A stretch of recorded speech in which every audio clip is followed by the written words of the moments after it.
Hello दोस्तों, नमस्कार। RJ Hindi कहानी में आपका बहुत बहुत स्वागत है। दोस्तों, कहानी का पूरा आनंद लेने के लिए वीडियो को लास्ट तक देखें। अगर कहानी पसंद आए तो कृपया चैनल को जरूर सब्सक्राइब करें और वीडियो को लाइक करें। तो दोस्तों चलिए शुरू करते हैं। आनंद क्या है बेटा, हर पल फोन फोन फोन। खाना खाते वक्त तो आराम से खा लिया करो मेरे बच्चे। आप भी ना फोन देखकर खाते समय 2 रोटी ज्यादा ही खा लेता हूँ। माँ क्या कहूँ बेटा, पर हर चीज का एक समय होता है। तेरे अलावा मेरा कौन है बेटा। तेरे पापा हमें छोड़कर शर्मिला आंटी के पास चले गए। डरती हूँ कहीं तू भी। माँ कैसी बात करते हो, मैं उन जैसा नहीं और कभी बनूंगा भी नहीं। माँ साड़ी को मुंह में ठूसकर हथेलियों को दबाकर सुबकने लगी। माँ चुप हो जाओ ना प्लीज प्लीज माँ। और अपनी माँ को गले लगाकर अतीत में डूब जाता है। 11 साल का था आनंद। स्कूल से आने के बाद कमरे में सोया था। शोर सुनकर उठ गया। आवाजें तेज थी। दरवाजे की हल्की ओर से देखा, शर्मिला आंटी किनारे खड़ी थी, हाथ पर हाथ रखकर, जैसे सब कुछ लूट कर ले जा रही हो। कुटिल मुस्कुराहट के साथ माँ पापा के पैरों पर सर रखकर बिलख रही थी। बार बार फपक कर ना जाने की दुहाई, मत जाओ हमें छोड़कर, अपने बेटे का तो ख्याल कीजिए।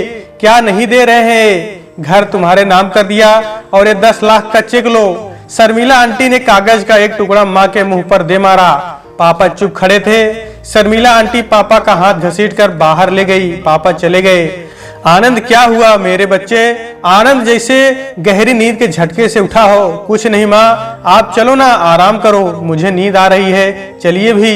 और माँ को सुलाकर अपने कमरे में सोने की कोशिश करने लगा, पर नींद कोसों दूर। उस दिन माँ फर्श पर बेहोश हो गई थी और मैं अपने पलंग पर सुबक कर सो गया। माँ कब उठी नहीं पता, पर माँ उस दिन चुपचाप थी। मुझे उठाकर अपने हाथों से खाना खिलाया। माँ टूटी ना थी और सिकन भी नहीं थी। माँ मजबूत थी। मैं समझ सकता था एक औरत को बिना अपराध पति छोड़ गया जो मेरा पिता था।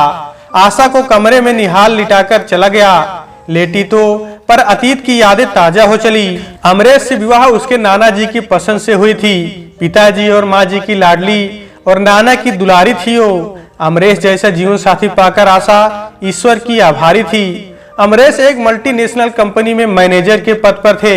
मेहनतकश, जुझारू और नेक दिल। कंपनी की मालकिन शर्मिला थी, जिद्दी, घमंडी और धन दौलत का अभिमान। जिस चीज पर हाथ रख दे वो उसकी। आज कंपनी का मुआयना करने पहली बार लंदन से भारत आ रही थी। उनके सम्मान में कोई कसर न छूट जाए, पूरा स्टाफ आओ भगत की तैयारियां कर रहा है। तभी मेन गेट खुला। एक चमचमाती गाड़ी से शर्मिला मैम के ड्राइवर ने दरवाजे को खोला। लगा चांद धरती पर उतर आया। गोरी उजली चांदनी सी रंगत, लाल गाउन, गले में हीरे का हार, लाल होंठ, बहुत ही तरीके से लिपस्टिक की सजावट, आंखों पर काला चश्मा। कयामत कयामत सी हूर, नजरें हट ही नहीं रही थी पूरे स्टाफ की। अमरेश ने आगे बढ़कर कहा, स्वागत है मैम आपका, आइए। और एक बुके हाथ में थमाते हुए कहा, शुक्रिया। और अमरेश से हाथ मिलाकर गाल पर किस कर लिया शर्मिला ने। अमरेश शर्म से लाल हो गया। पूरा स्टाफ स्तब्ध। घर पहुंचकर अमरेश ने मालकिन की इस बात का जिक्र आशा से किया था, पर हंसकर आशा ने उड़ा दिया था। भविष्य में आने वाले अंदेशे से अनजान शर्मिला की नजर में अमरेश चढ़ चुका था। अमरेश शादीशुदा और 11 साल के बेटे का पिता था। औरत अगर षड्यंत्र पर उतारू हो जाए तो तबाही के मंजर पर नाचती है और सारे खेल खेल जाती है। और शर्मिला किसी विश्वास पात्र के साथ मिलकर अमरेश पर गबन का आरोप पत्र लगा देती है।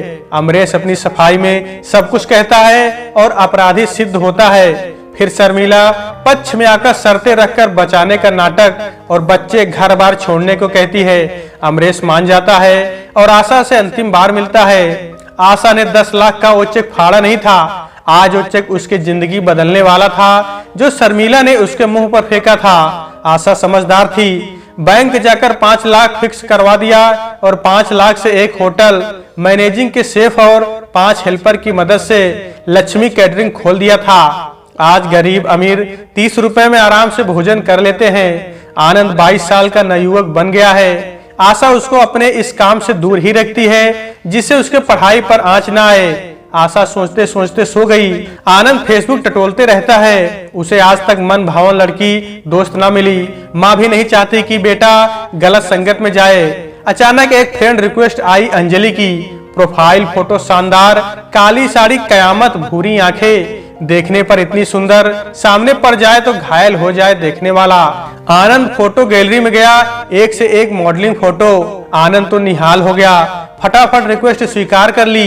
फेसबुक संदेश पर संदेश भेजा, हाय स्वीटी, जी मिस्टर आनंद जी मैम, आपकी तस्वीरों को देखकर मैं तो कुर्बान हो गया आज। अच्छा, इतने खूबसूरत हैं हम कि आप कुर्बान हो गए। दोनों हंसने लगते हैं। आप जानते हैं आनंद जी, हम शादीशुदा हैं, 2 बेटियां हैं। अच्छा, पर आपने अपनी प्रोफाइल में तो लिखा ही नहीं कि आप शादीशुदा हैं। हम जानते थे, ये जानने के बाद हमसे कोई दोस्ती नहीं करेगा, आप भी नहीं। अरे आप बुरा मान गई, हम हैं आपके दोस्त, आज से, अभी से। संदेश से बातें 3 माह तक चली। जानू सोना, पल पल की खबर संदेश पर ही हो रही थी। आज अंजलि ने अपना नंबर आनंद को दे ही दिया, मानो धरती गगन का मिलन हुआ हो। आनंद ने व्हाट्सएप पर मैसेज किया, अंजलि जी मैं आनंद। जी हाँ आनंद जी। दोनों अब बंद कमरे में तन्हाई में वो सब करने लगे जो एक भूख को बढ़ाती है, जो रहस्यमयी है। अंजलि शादीशुदा औरत थी, किसी दलदल में घसीट रही थी उस आनंद को। दोस्ती ठीक थी, पर सीमा तोड़कर वासना के उस खेल को पार कर रही थी जिसे आनंद अनजान था। उस नारी देह सुख से एक कठोर कदम माँ का दुख भूल चुका था आनंद। माँ ने पति के चले जाने के बाद पर पुरुष पर नजर न डाली, पर आज बेटा मर्दानगी पर उतारू है, नाजायज रिश्ता बनाकर। आज आनंद अंजलि से मिलने वाला है। मोहिनी लॉज का एक कमरा बुक किया है आनंद ने। अंजलि ने अपनी बेटियां मायके नानी के पास छोड़कर आनंद से मिलने पहुंची। पीली साड़ी में हल्का सा ढीला जूड़ा कयामत लग रहा था। माथे पर पड़ी बिंदी, माशाल्लाह, उसे देखकर आनंद लिपट ही जाता। लेकिन अंजलि का इशारा और आनंद रुक गया। बाजार था सो समझदारी दिखाई। मोहिनी लॉज में मैनेजर का संकीर्ण नजरों से देखना, समझ तो गया था फेसबुक फ्रेंड्स हैं, मौज करने आए हैं। चाबी देकर रूम बॉय को साथ भेजा। आनंद देह सुख पाने का अभिलाषी था। पहली बार किसी नारी के करीब जाना रोमांचक था। अंजलि अनुभवों से भरी नारी थी। आनंद और अंजलि ने सारी हदें पार कर दी। आनंद अनुभव पा चुका था, खुश, बहुत खुश था। अब आनंद और अंजलि के रास्ते अलग अलग हो गए, अपने अपने घर। आनंद घर आकर माँ से लिपट कर खुश हुआ जाता है। माँ नहीं समझ पाती कि आनंद की खुशी का क्या कारण है। माँ, मैं आज बहुत खुश हूँ, बहुत खुश। मेरा बेटा, तेरी खुशी में मेरी खुशी है, तुझसे ही मेरा जीवन है। मेरे बच्चे, कोई गलत काम मत करना, याद रखना, मर जाऊंगी मैं रुआसी हो गई। क्या माँ, आप भी ना छोटी छोटी बातों में मुझे बहुत कुछ कह जाती हो। बेटे, एक जवानी का गलत कदम बर्बादी की ओर ले जाता है, और मैंने तुम्हें कभी दुख नहीं होने दिया। तेरे पापा मजबूर थे, पर मैं मजबूर नहीं थी। आज जो कुछ भी मेरा है सब तेरा है, और तू मेरी जमीन जायदाद है, मेरी रूह। माँ ठीक है ना, आप भाषण मत सुनाओ, मैं चला सोने, आप भी सो जाना, बाय, गुड नाइट। आशा ठगी सी रह गई। आज आनंद मेरी बात को भाषण कह गया। क्या नहीं किया मैंने? अमरेश की कमी है तो क्या, संस्कार तो दिए। मेरी कहाँ कमी रह गई मेरे पालने पोसने में? क्या पति का साया जरूरी था? माँ बेटे की सोच क्यों बदली बदली है आज?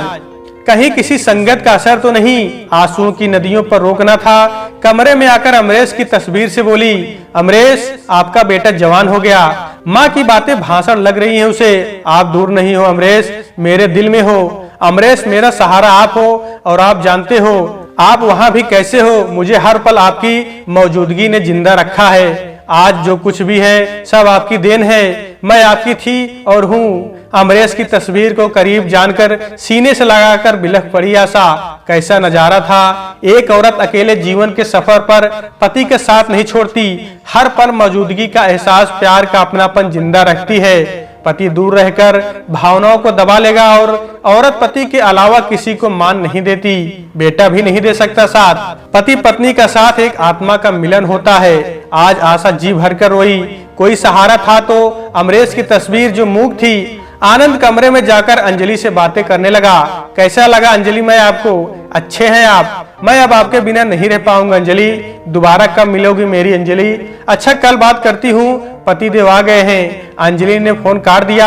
आनंद ने फोन रखा और सो गया। आनंद अब तो पहली बार के एहसास में दोबारा मिलन की आस पर उतारू था। औरत का नशा शराब के नशे से बढ़कर होता है। अंजलि क्या कर रही है? पति से नाखुश औरत थी। अंजलि जवान लड़के का हरण कर रही थी। अबोध सा आनंद, जिस तरह कमसिन कली का रूप, उसी तरह 22 साल का नवयुवक अनजान। अब तो मुलाकातें बढ़ने लगी। कमरे की 4 दीवारें, अंजलि और आनंद, मिलन का दौर। 22 साल का नवयुवक 30 का लगने लगा। अंजलि कमसिन उम्र की। एक दिन सुबह अंजलि का फोन आनंद के पास आया और बोली, आनंद एक बात आपको नहीं बताई, तीसरा महीने लग गया है मेरा, मैं माँ बनने वाली हूँ। आज लेडी डॉक्टर का अपॉइंटमेंट है, फोन मत करना, पति के साथ जाना है, उन्हें पता चल गया तो गजब हो जाएगा। एक क्या कह रही हो अंजलि, मैं पापा बनने वाला हूँ। तुम नहीं जानती क्या कह दिया अंजलि, ज्यादा खुश मत हो आनंद, आकर बताती हूँ। आनंद दौड़ता हुआ माँ के दोनों हाथ पकड़कर माँ को खुशखबरी सुनाना चाहता है, पर वो नहीं बता सकता कि उसका दिल क्यों खुश है। पराई औरत के गर्भ से अपना बच्चा आने वाला है। माँ आज मैं बहुत खुश हूँ। माँ आनंद का माथा छूकर देखकर दोनों हाथ पकड़कर सोफे पर बिठाती है और खुद भी बैठ जाती है। आनंद माँ की गोद में सर रखकर लेट जाता है। माँ आनंद के बाल को सहलाती है और कहती है, मेरा बेटा आज पहली बार इतना खुश, आखिर क्या बात है। कुछ नहीं माँ, क्या मैं खुश नहीं हो सकता। हाँ बेटा, आपको हमारी उम्र ही लग जाए, आप खुश है तो हम भी खुश हैं। अच्छा माँ, आप काम कीजिए, मैं रूम में कंप्यूटर पर हूँ। हाँ ठीक है, पर ज्यादा कंप्यूटर पर मत रहना। इधर अंजलि डॉक्टर के यहाँ चेकअप पर पति के संग आई है। 3 माह का गर्भ। मैम 2 बेटियां पहले ही हैं, अब मैं नहीं चाहता कि तीसरी भी बेटी हो। अंजलि के पति सूरज ने कहा, आप जानते हैं गर्भ का लिंग परीक्षण कानूनन अपराध है और गर्भपात भी। अब बेटे की चाह है और मैम आप बताइए क्या करें। देखिए, एक डॉक्टर होने के नाते मैं अपने वायदे नियम नहीं तोड़ सकती हूँ। आप रूटीन चेकअप पर अंजलि जी को लाइए, बाकी आप गैर कानूनन तौर से लिंग परीक्षण करवाना चाहें वो आप स्वयं करवा लीजिए। मैं मजबूर हूँ, मैं अन्य सलाह देने से परहेज करती हूँ। दवाइयाँ लिख दी हैं, समय पर खाते रहना अंजलि। बच्चा सही प्रकार बन रहा है, समय पर आते रहें। ओके अंजलि जी। दोनों केबिन से बाहर आते हैं। एक नर्स उनका हाथ खींचकर लिंग परीक्षण केंद्र का नंबर देती है। अंजलि चुपचाप एक करारा नोट उसके हाथ में 500 का थमा देती है। दोनों घर न जाकर फोन से गैर कानूनी लिंग परीक्षण क्लिनिक अपॉइंटमेंट लेकर डॉक्टर के पास पहुंचे। अल्ट्रासाउंड होने पर बेटे होने का पता चल गया। सूरज बहुत खुश है आज। तुम खुश होना सोना, अब कोई शिकायत तो नहीं। आपका राजकुमार हमारा कुलदीपक आने वाला है। हाँ अंजलि, तुम खुश हो ना जी। अपना और मेरे बेटे का ख्याल रखना, खान पान की कमी नहीं करना। ऐसा करते हैं, सासू जी को बुला लेते हैं। नहीं अभी नहीं सूरज, 9वां महीना लगने दो, तब बुला लेंगे। मैनेज कर लोगी ना, मैं बाहर ही रहता हूँ। क्यों, परी और रूही के समय थे आप, नहीं ना। अब क्या है, बातें कार में ही हो रही थी, घर कब आया पता ही नहीं चला। घर पहुंचकर अंजलि ने एक मैसेज आनंद को किया, हाय आई एम ओके नन्हे बेटे के पापा। आनंद ने मैसेज पढ़ा और पलंग पर कूदने फाड़ने लगा। शोर सुनकर आशा कमरे में आई। क्या है आनंद, क्यों शोर मचा रखा है और एक क्या हालत कर दी है कमरे की। कुछ दिनों से देख रही हूँ आनंद पागलों जैसी हरकतें कर रहा है। माँ ना पूछो, और गाना गुनगुनाने लगा। नीचे आ पागल, चादर ठीक करूं, क्या हो गया है इस नालायक को। माँ पलंग की चादर ठीक कर दी है। अंजलि पति के टूर पर जाने के बाद आनंद को फोन करके नया पैतरा फेंकती है। आनंद, आप पापा बनने वाले हैं और हमारे खान पान का रूटीन चेकअप का खर्च आप उठाओगे, सूरज नहीं। और मुझे नहीं चाहिए उनके रुपए, आपका बेटा है मेरी कोख में। अंजलि, मेरे बेटे का ख्याल रखना, जितने रुपए चाहिए दूंगा, बस मुझे मेरा मुन्ना सही सलामत चाहिए। आनंद, एक बात कहे, हमें 50,000 रुपए चाहिए, क्या इंतजाम हो जाएगा। मैं नहीं चाहती सूरज के आगे हाथ फैलाना, बेगैरत है वो, लड़ेंगे और जानते ही मारेंगे, समझ रहे हो ना आनंद आप। हाँ अंजलि, कितना नीच है वो सूरज, मेरा वश चले मैं अपनी अंजलि को वहाँ रहने ही ना दूं। मैं नफरत करती हूँ उस इंसान से, बेटियां हैं तो छोड़कर नहीं जा सकती। अच्छा अपना ख्याल रखना, और फोन काट देती है। आनंद अब मानसिक तनाव में डूब गया। आखिर 50,000 रुपए का इंतजाम कैसे करे। माँ तो नहीं देगी, सो पूछताछ करेंगी सो अलग। एक ऐसा खेल है अंजलि का, पति अच्छा इंसान और बदनामी बुराई का नाटक आनंद को संवेदनाओं का नाटक दिखाकर क्या ब्लैकमेल कर रही है। यह रुपयों को लूटने का खेल नारी का एक ऐसा रूप आ रहा है। आनंद ने माँ की अलमारी खोलकर देखा। 1 लाख रुपए देखकर आनंद 50,000 निकाल लेता है और कमरे में छुपा देता है। माँ ने वो रुपए किसको देने हैं, क्यों रखे हैं, कोई सरोकार नहीं, बस चोरी करके उसे अंजलि को देने हैं। माँ घर आती है और मैनेजर को रुपए देने के लिए अलमारी खोलकर रुपए मैनेजर के हाथ में देती है। बेटा, ये आप आज सबकी तनख्वाह बांट देना, 1 लाख है, कल बैंक जाकर और ले आऊंगी, गिन लो। ठीक है माँ जी। माँ जी, ये तो 50,000 हैं, आप गिन लीजिए। नहीं नहीं, कल ही 1 लाख रखे थे, अलमारी खा गई क्या? हड़बड़ा कर आशा ने सारे कपड़े सामान उलटना पुलटना शुरू कर दिया, पर रुपए नहीं मिले। आशा सिर पकड़कर जमीन पर बैठ गई। आनंद, बेटे बाहर आइए, माँ जी परेशान हैं। मैनेजर आनंद के कमरे के बाहर से बोले, क्या हुआ अंकल, आप चलिए। आनंद, बाबा, माँ क्या हुआ? आनंद, बेटे अलमारी में 1 लाख सबकी तनख्वाह के रखे थे, 50,000 हैं, 50,000 कहाँ गए नहीं मालूम। माँ, मैंने नहीं लिए, मुझे जरूरत होगी तो मांग लूंगा आपसे। माँ, आप चुप हो जाइए। मैनेजर की ओर देखकर आशा बोली, बेटा कल बैंक जाकर सबकी तनख्वाह के रुपए ले आऊंगी, आज कुछ बहाना कर देना, जाओ बेटा आप। आनंद कितना सफेद झूठ बोल गया। आनंद ने एक औरत के लिए अपनी माँ की ईमानदारी पर प्रश्न चिन्ह लगा दिया। आज आशा जार जार हो रही थी, कहाँ गए रुपए, गिनकर रखे थे, 100 प्रश्न पर उत्तर नहीं। आशा खुद से बातें करते सो ना सकी उस रात। आनंद आज तक अंजलि से बाहर ही मिला, नहीं जानता कि वो कहाँ रहती है। एक फोन और फेसबुक से दोस्ती का जरिया, फोन पर प्यार की चाहत और जिस्मानी भूख। अंजलि को अगले दिन मिलने एक होटल में बुलाया। अंजलि भी आ गई रुपयों की चाहत में।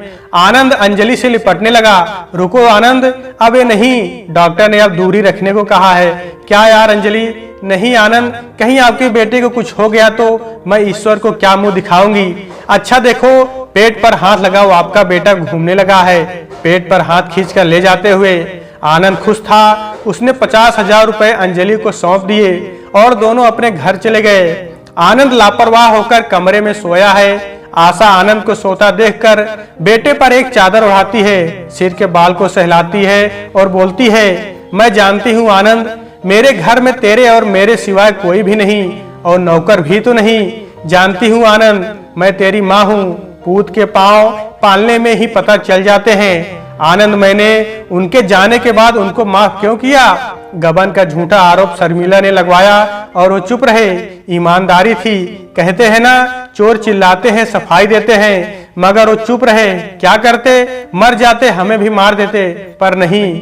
आनंद सोने का नाटक कर रहा था, आंख बंद कर सुन रहा था और आशा जानती थी कि आनंद उठा है क्योंकि वो माँ थी। आज वो जिंदा है, एक गुलाम बनकर शर्मिला के। मैं खुश हूँ कि मेरा सुहाग अभी भी जिंदा है। तुझको कभी दुख का एहसास ना होने दिया मेरे बेटे। रुपए जिसको भी दिए कह तो देता, मैं दे देती। विश्वास टूटा है मेरा आज, मैं ये नहीं कह सकती जैसा बाप वैसा बेटा। जानती हूँ किसी को दिए हैं, पर कोई बात नहीं, तू ऐसा दोबारा मत करना, चोरी मत करना जीवन में कभी भी। सिसक पड़ी आशा और आनंद चुपचाप सुनता रहा। क्या सही किया आनंद ने माँ का विश्वास तोड़कर? मजबूर था, क्या करता मैं। नाटकीय ढंग से उठकर बोला, क्या हुआ माँ, आप कब से रो रही हो? आप अपने कमरे में जाइए। कुछ नहीं बेटे, बस मन भर आया, और उठकर मन हल्का करके अपने कमरे में आ गई। सुबह आनंद ने एक मैसेज अंजलि को किया, good morning baby. No reply, शायद मैडम सो रही है, चलो कॉल कर लूं, ये नंबर उपलब्ध नहीं है। एक सुंदर नारी की आवाज, इस नंबर की सभी सुविधाएं बंद है। आनंद का मन हो रहा था कि मोबाइल फोड़ दे, दीवार पर फेंक कर 2 टुकड़े कर दे। आज किसी अनहोनी से आनंद घबरा रहा था। अनेकों विचार चल रहे थे दिमाग में। कहीं उसके पति को पता चल गया होगा, कमीने ने मारा होगा। अरे कहीं फोन ना तोड़ दिया हो, क्या हुआ होगा? कहीं अंजलि गिर तो नहीं गई? क्या हुआ होगा? हे भगवान, मेरी अंजलि ठीक हो। अब तो आनंद फूट फूट कर रो रहा था। उसका मन अंजलि को गलत नहीं मान रहा था। इधर चतुर चालाक नारी 36 कलाओं से निर्मित ईश्वर की देन रंग बदलकर नवयुवक की तलाश में लग गई। नई फेसबुक, नए पैतरे, नवजीवन, पुत्र प्राप्ति की इच्छा आनंद से हो गई थी। आनंद अब किससे कहे कि एक अबला नारी किस प्रकार 22 साल के युवक को एक मर्द बनाकर चली गई, जिसको नारी देह की आदत हो गई। आनंद तड़प रहा था अंजलि के गम में। कई बार आनंद आत्महत्या करना चाहता था, पर माँ की तड़प रोक लेती। आनंद, एक क्या हाल बना रखा है बेटे, ना खाता है ना पीता है, क्या हो गया बेटा, बोलना। आनंद माँ से लिपट गया और पागलों की तरह रोने लगा और अंजलि का सारा हाल कह सुनाया। आशा आज 2 राहें पर खड़ी, लुटी पिटी खड़ी अपने भाग्य को कोस रही थी। पति और बेटा दो नारियों की प्रताड़ना के शिकार, ना पति को बचा पाई ना बेटे को। तो दोस्तों आज के वीडियो में बस इतना ही। कहानी आपको कैसी लगी कमेंट बॉक्स में जरूर बताइएगा। अगर कहानी पसंद आई है तो कृपया चैनल को जरूर सब्सक्राइब करें और वीडियो को लाइक करें। तो दोस्तों आपसे फिर मिलते हैं अगले वीडियो में, तब तक के लिए नमस्कार।